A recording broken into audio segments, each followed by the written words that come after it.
Newlyweds disappeared from hotel room in 1987. 12 years later, a wedding photo shows up online. The champagne flute still held bubbles when the maid discovered the empty room. Room 347 at the Sunset Shores Resort should have been filled with the lazy aftermath of a honeymoon morning: rumpled sheets, scattered rose petals, the sweet chaos of newlywed bliss. Instead, Margaret Walsh found herself staring at a bed that looked as if it had never been slept in. The Egyptian cotton sheets lay pristine and undisturbed, pulled tight with military precision.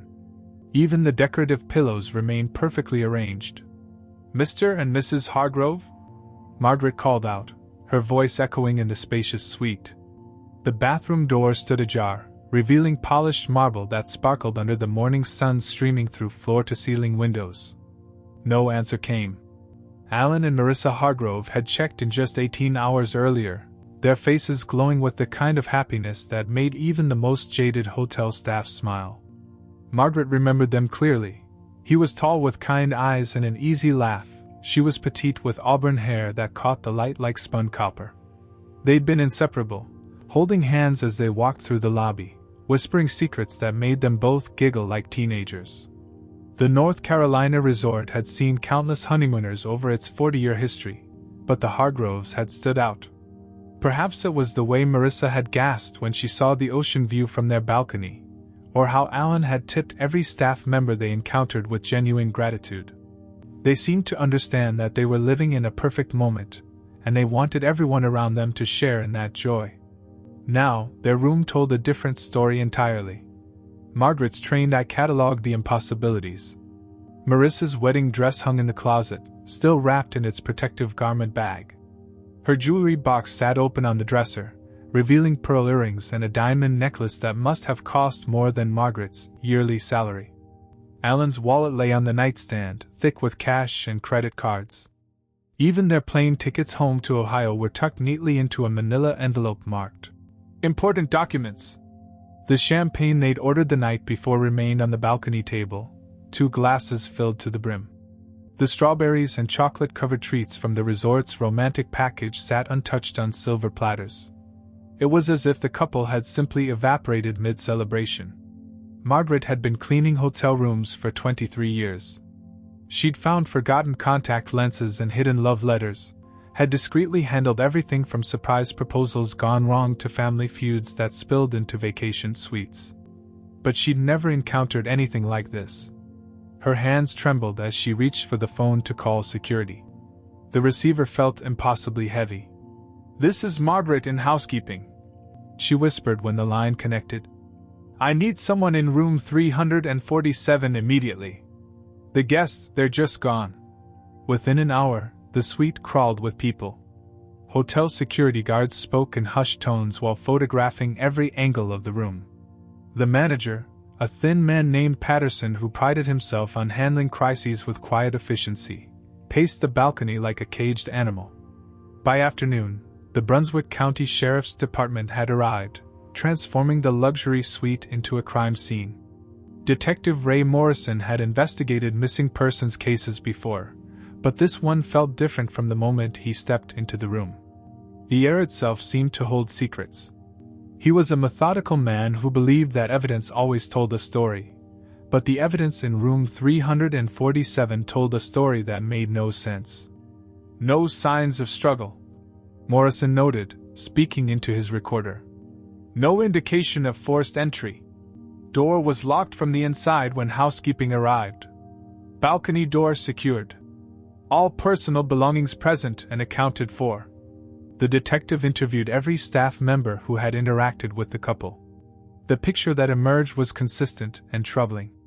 The Hargroves had been seen in the resort's main dining room the previous evening, sharing lobster and laughing over private jokes. The sommelier remembered them requesting a bottle of champagne to take back to their room. The elevator operator, one of the resort's old-fashioned touches, recalled taking them to the 3rd floor at approximately 9:30 p.m. They were holding hands, the elderly operator told Morrison. Mrs. Hargrove was humming something soft, and Mr. Hargrove was looking at her like she was the most beautiful thing he'd ever seen. They thanked me twice for the ride up 3 floors. Nice people. Really nice people. After 9:30 p.m., Alan and Marissa Hargrove seemed to have vanished from existence. The investigation consumed the next 72 hours.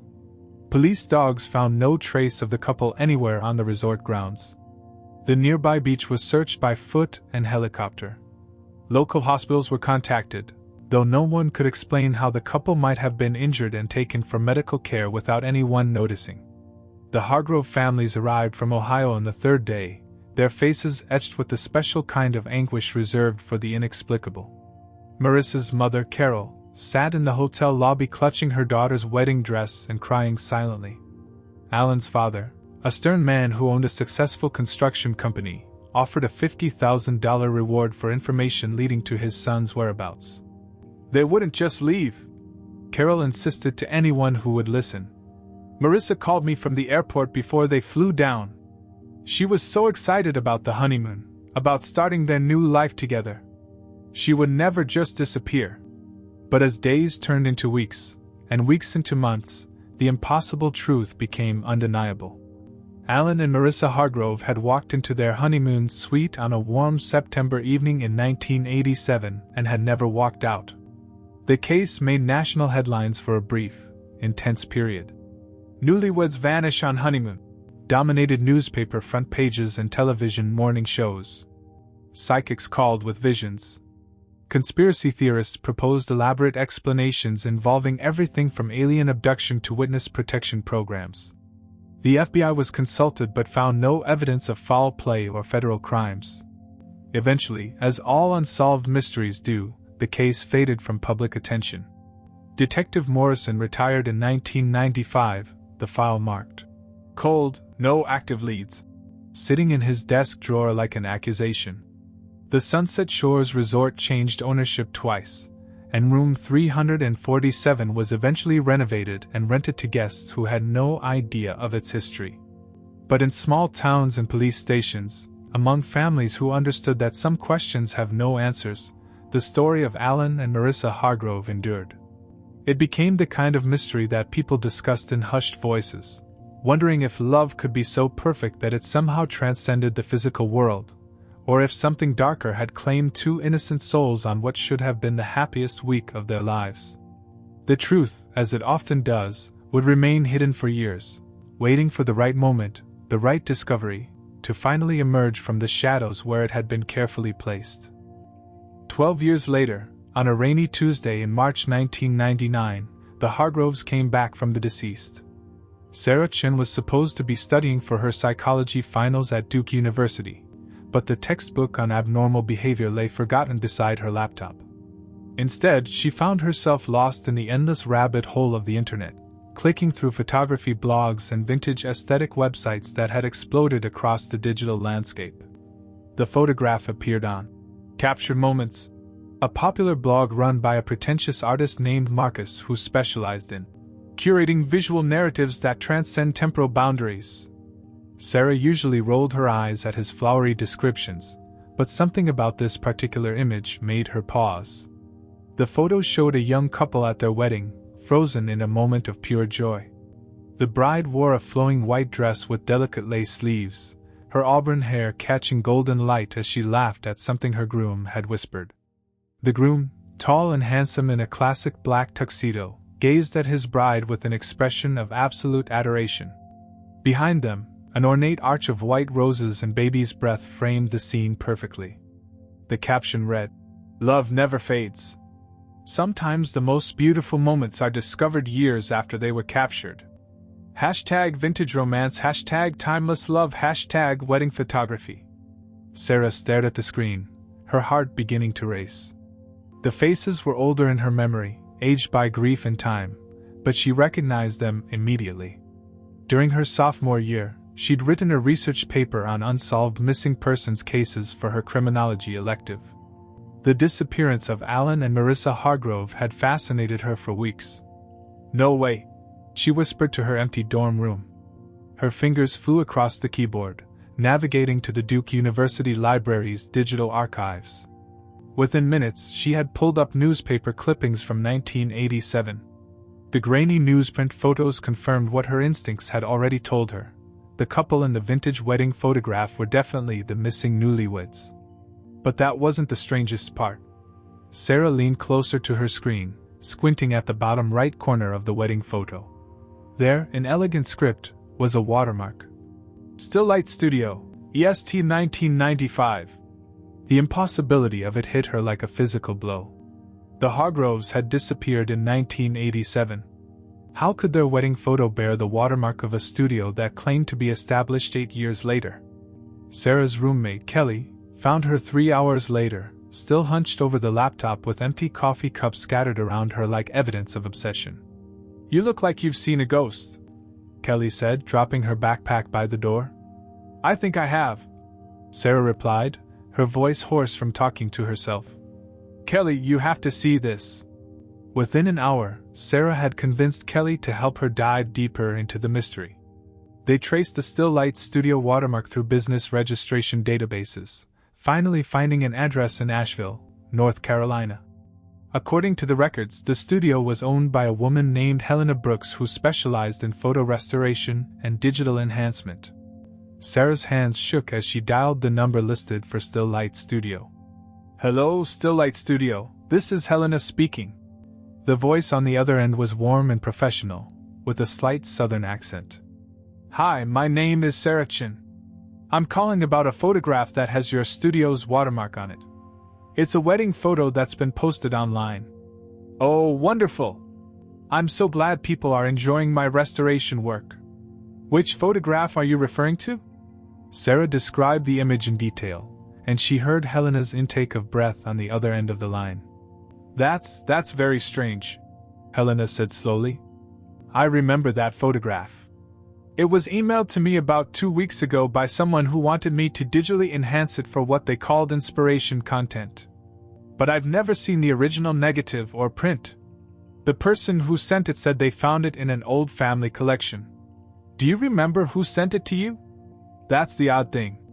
The email came from a generic address, something like memories1987@hotmail.com. No real name, no return address. They paid through an online service and specifically requested that I add my watermark for authenticity purposes." Sarah felt the familiar tingle of a mystery deepening. "Did they say anything else? Any other instructions?" Helena paused. "Actually, yes. They asked me to make sure the couple looked timeless and happy, which I thought was a sweet request. But now that I think about it, there was something else unusual.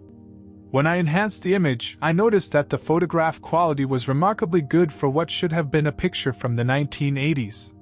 The lighting, the composition, it was almost professional level." After hanging up, Sarah sat in her dorm room as twilight painted the windows purple. The mystery had grown from strange to impossible. Someone had access to a professional quality photograph of two people who had vanished without a trace 12 years ago. Someone who wanted that photograph digitally enhanced and shared with the world. But who? And why now? Kelly found her staring out the window an hour later, the laptop screen casting an eerie glow across Sarah's face. "So what's the plan?" Kelly asked, settling into her desk chair.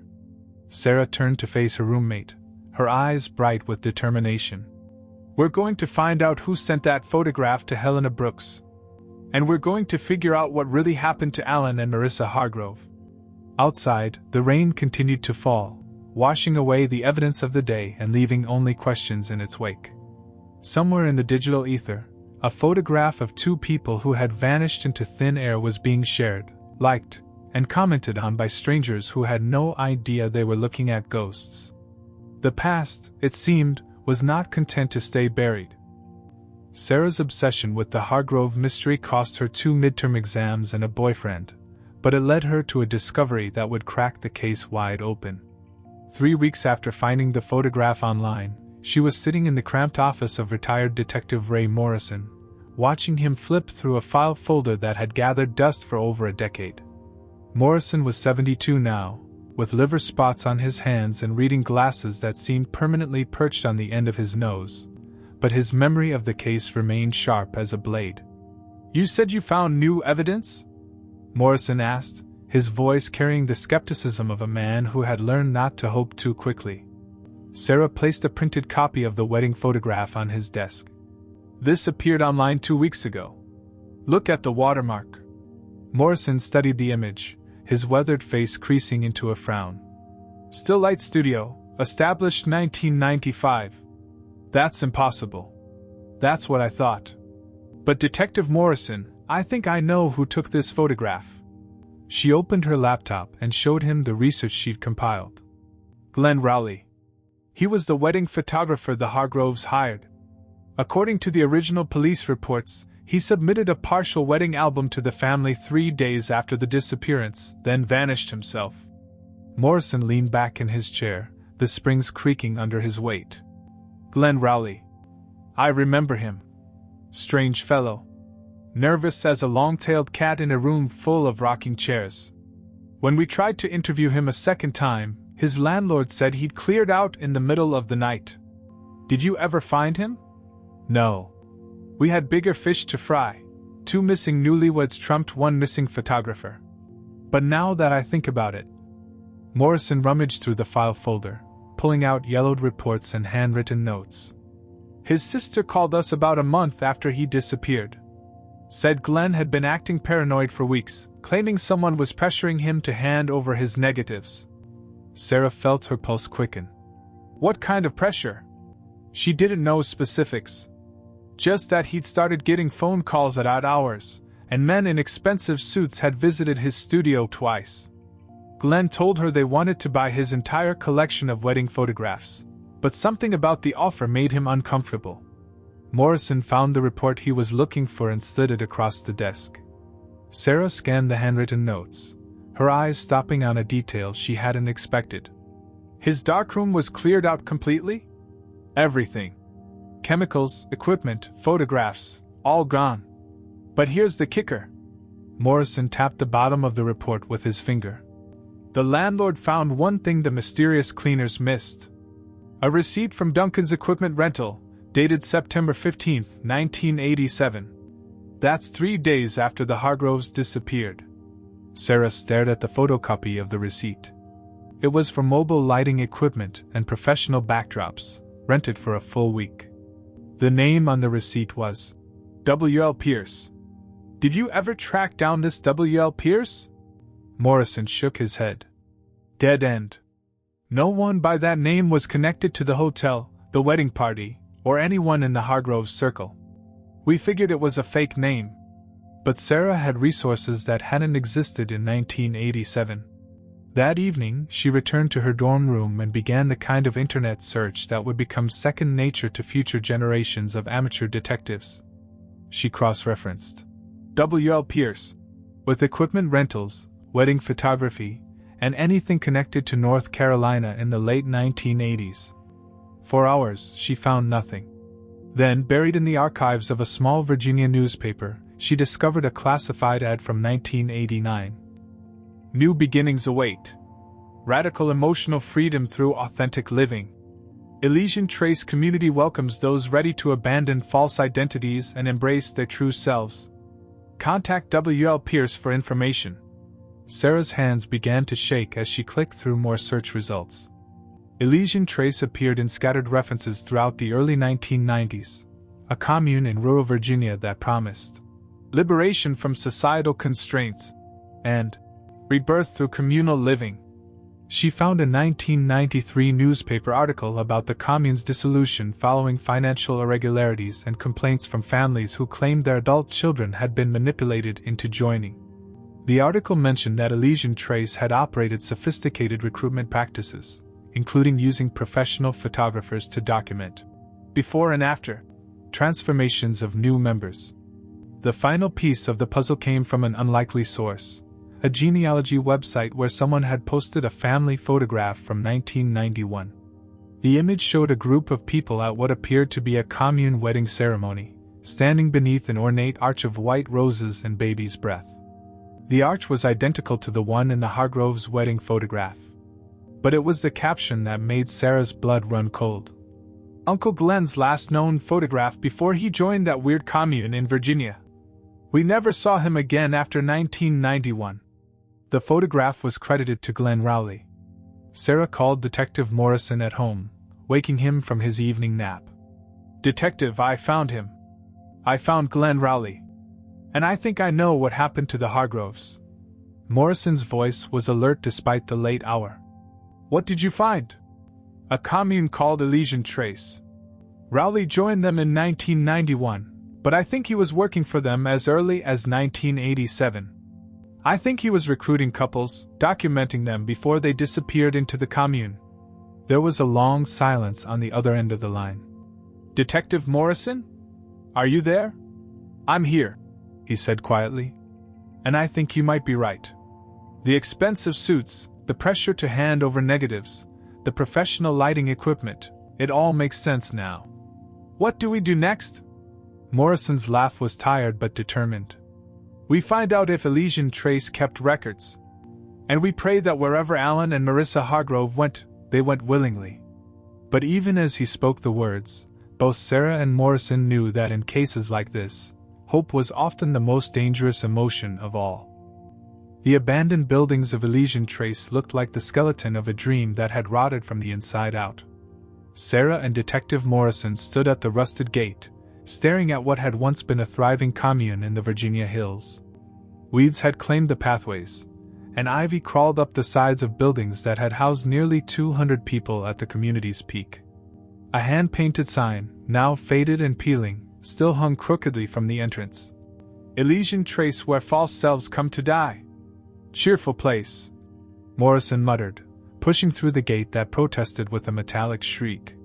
Their journey to Virginia had taken 2 days of phone calls and research. Sarah had convinced her criminology professor to let her pursue the Hargrove case as an independent study project, while Morrison had used his law enforcement connections to gain access to the defunct commune's property. The current owner, a real estate developer who'd bought the land for a fraction of its value, had been surprisingly cooperative once they explained their investigation. "Most people are too spooked to come out here," the developer had told them over the phone. "Place has a reputation. Families still call asking about relatives who disappeared into that commune 20 years ago." The main building had been a farmhouse once, expanded with ramshackle additions that suggested growth without planning. Sarah photographed everything with her digital camera, a cutting-edge piece of technology that made her feel like a real investigator. Through broken windows, they could see the remnants of communal living, long tables built for group meals, meditation circles marked by faded paint on wooden floors, and walls covered with the kind of inspirational slogans that seem profound until you read them twice. In what appeared to have been the community's office, Morrison found the first real treasure, a metal filing cabinet that had been too heavy for the departing commune members to take with them. Most of the drawers were empty, but the bottom drawer contained a collection of water-damaged brochures and promotional materials. Sarah held up a trifold pamphlet titled, "Radical Emotional Freedom Through New Identity Living." The cover featured silhouettes of couples walking hand in hand toward a stylized sunrise. The text promised liberation from the crushing weight of societal expectations and the false narratives imposed by family and tradition. "Listen to this," Sarah read aloud. "At Elysian Trace, members learn to shed their birth names, their inherited roles, and their limiting beliefs. Through our intensive program of communal living, spiritual guidance, and identity reconstruction, participants discover their authentic selves." Morrison examined a promotional photograph that had survived the years better than most. It showed a wedding ceremony taking place in what looked like the commune's central garden. The bride and groom stood beneath an ornate arch of white roses and baby's breath, the same arch that had appeared in both the Hargroves' wedding photo and Glenn Rowley's 1991 commune photograph. They were using the same setup for multiple ceremonies, Morrison observed, creating a template for their recruitment process. But it was Sarah who made the discovery that changed everything. In a water-stained folder marked "Recruitment Success Stories," she found a partially legible document that made her heart stop. "Detective Morrison, you need to see this." The document was a member intake form, one of dozens that had been stored in the folder. Most were too damaged by water and time to read, but this one was still partially visible. At the top, in careful handwriting, were 2 names: Alan and Marissa Hargrove intake date, September 22, 1987. Below their names was a note. Photographer recommendation: subjects showed exceptional commitment to romantic idealism.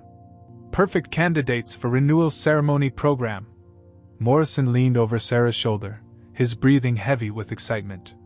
September 22nd.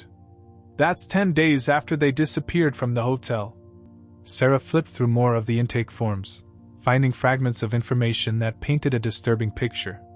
The commune had operated what they called a renewal ceremony program, where couples were encouraged to symbolically remarry as part of their transformation into new identities.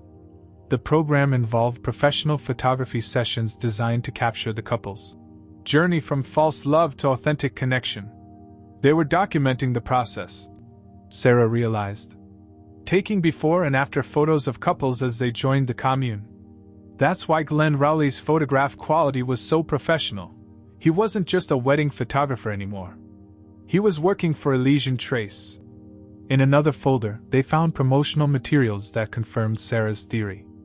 A brochure from 1991 featured authentic love stories of couples who had found true happiness through the commune's programs.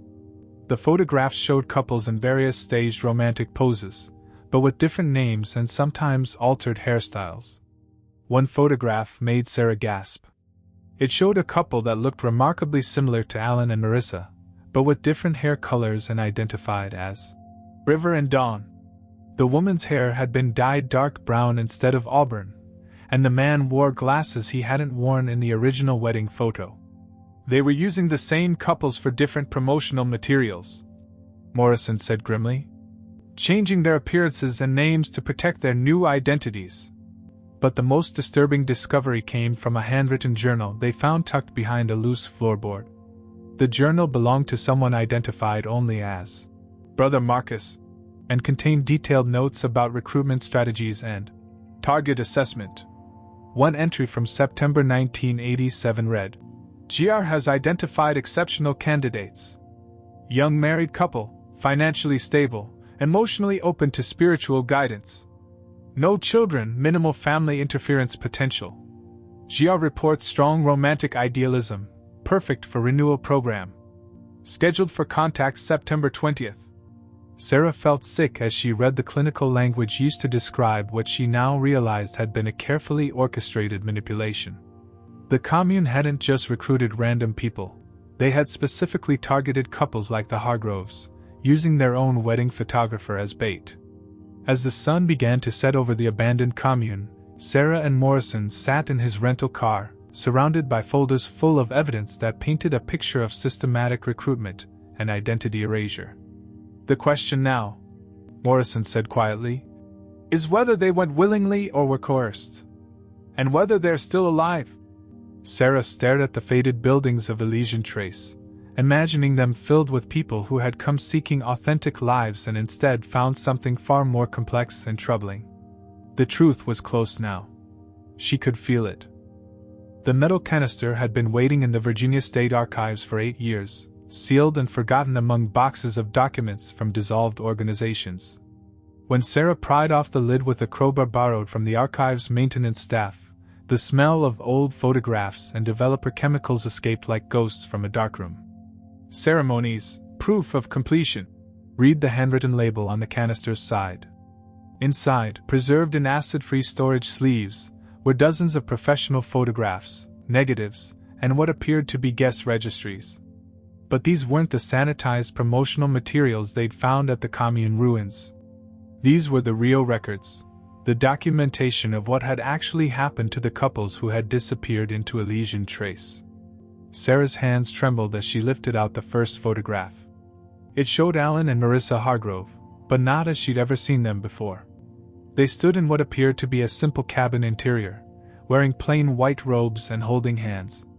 Their faces looked different, thinner, more serious, marked by an intensity that hadn't existed in their original wedding photos. But what struck Sarah most was their eyes. They looked relieved. "Look at this," Morrison said, holding up a document that had been folded beneath the photographs. "It's some kind of ceremony program. The program was for something called a Liberation Ceremony, dated October 15, 1987. The participants were listed not as Alan and Marissa Hargrove, but as River and Dawn, the same names from the promotional materials they'd found at the commune. Below their new names was a note. Completion of identity dissolution process. Full integration into Elysian family achieved. But it was the guest list that made Sarah's blood run cold. Nearly half of the names matched people from the Hargroves' original wedding guest list from September 1987. "Morrison," Sarah whispered. "I don't think the Hargroves were the only ones recruited." They spread the photographs across the archive table, creating a timeline of horror and revelation. The images told a story of systematic recruitment that had begun months before the Hargroves' wedding. Glenn Rowley had been photographing couples at weddings throughout North Carolina and Virginia, identifying those who fit Elysian Trace's profile for potential members. One photograph showed Glenn himself, looking gaunt and haunted, standing beside a man in expensive clothes who was identified on the back as Brother William Pierce, the mysterious W.L. Pierce from the equipment rental receipt. Pierce appeared to be in his 50s, with the kind of commanding presence that suggested natural leadership and practiced manipulation. A handwritten note tucked behind Glenn's photograph revealed the photographer's growing unease with his role. "Can't continue this. The couples trust me. They invite me into their most sacred moments, and I'm using that trust to destroy their lives. But William says I'm in too deep now. Says I know too much to leave." Sarah found evidence that Glenn's guilt had led him to hide copies of the original photographs, insurance, perhaps, against the commune, or evidence of his own complicity. The wedding photo that had appeared online in 1999 was one of those hidden copies, somehow discovered and anonymously shared years after both Glenn and the commune had disappeared. The most devastating discovery came in a leather-bound ledger labeled Transformation Records.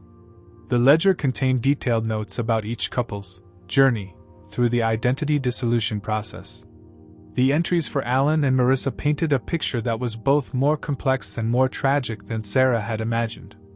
According to the records, the couple had been contacted by Glenn Rowley 2 weeks after their wedding, while they were still processing the overwhelming nature of their new marriage. Rowley had convinced them to participate in what he called a spiritual marriage retreat that would help them build a stronger foundation for their life together. The ledger entries, written in Brother William's careful handwriting, documented the couple's gradual transformation.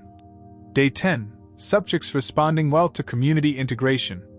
Expressing relief at escape from family expectations. Day 23, successfully completing name adoption ceremony.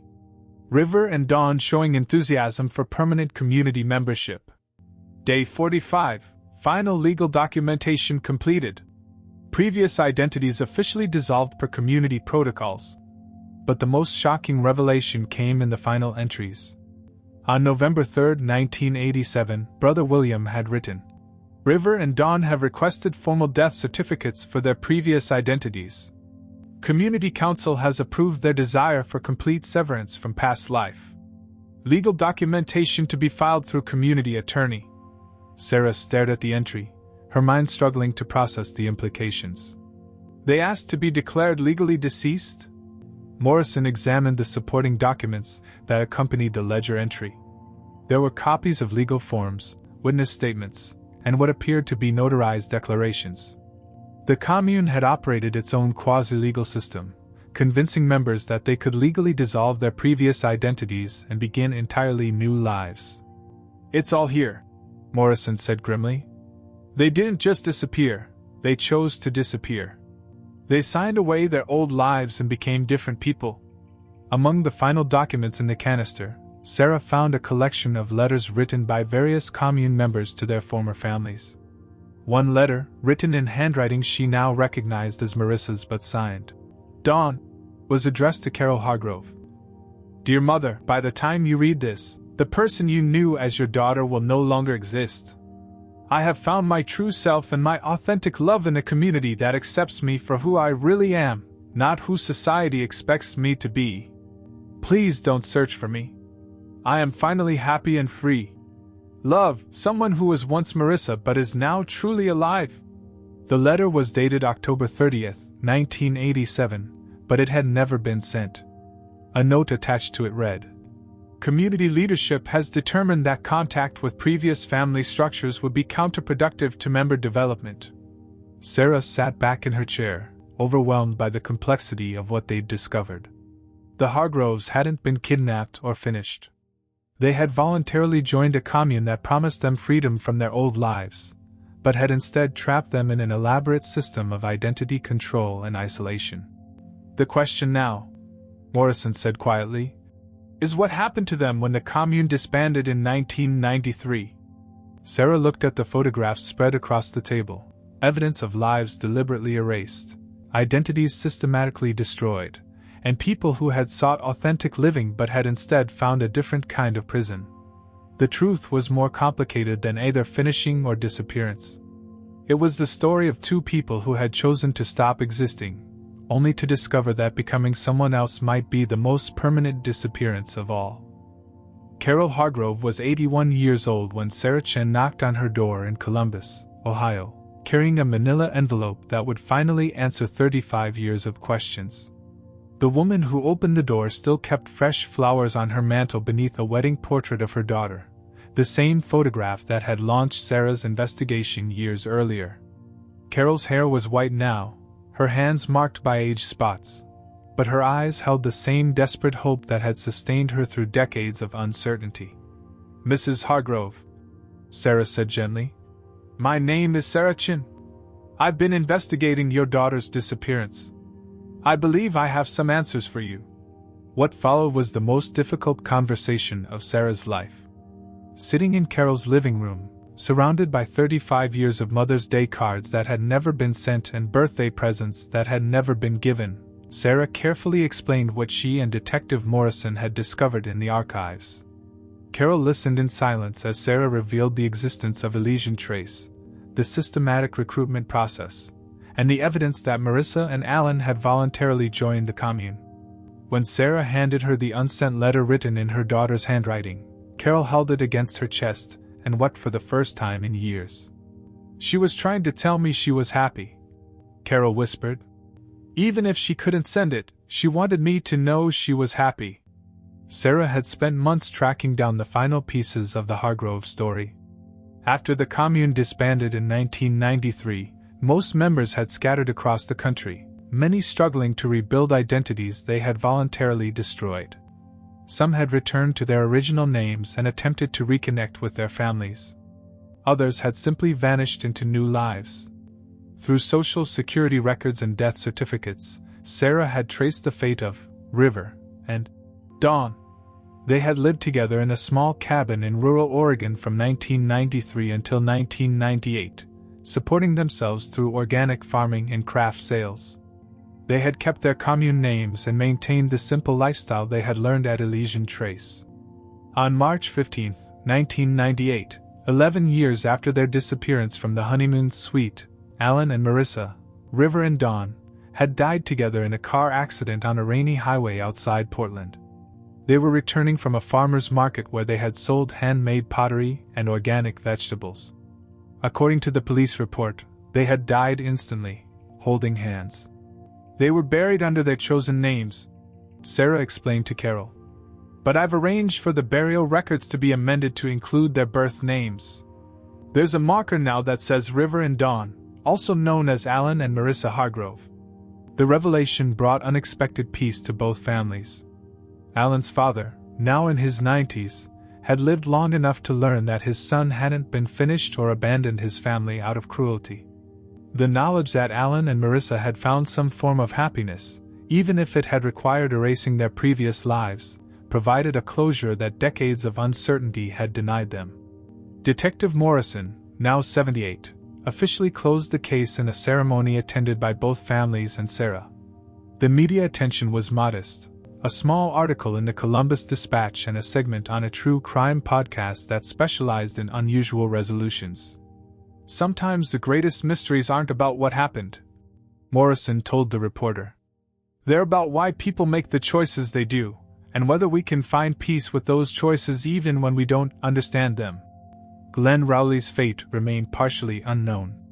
Sarah had found evidence that he had left Elysian Trace in 1991, apparently overcome by guilt over his role in recruiting couples.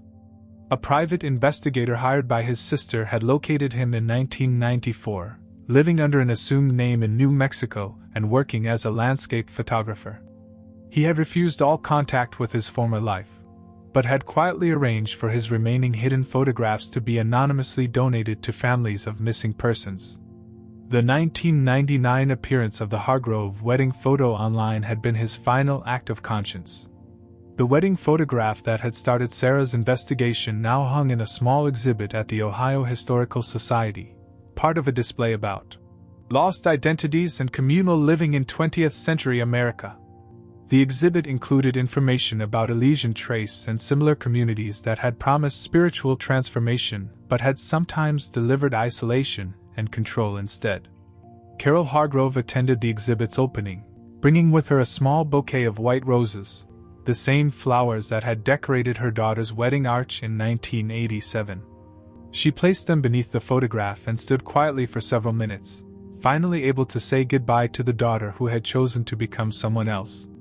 "I understand now," she told Sarah as they left the museum together. "She wasn't taken from me. She just needed to find a different way to be happy. And in the end, she was happy." The mystery of the vanishing newlyweds had been solved, but it had revealed something more complex than anyone had imagined. Sometimes people don't disappear because they're forced to. Sometimes they disappear because they choose to, seeking a freedom that can only be found by leaving everything behind. The truth, Sarah had learned, was rarely as simple as missing or found, deceased or alive. Sometimes the truth was that people could love so deeply they were willing to stop being themselves entirely, believing that only by dying to their old lives could they be reborn into something authentic and real. In the end, Alan and Marissa Hargrove had found what they were looking for. It just wasn't what anyone else had expected them to find.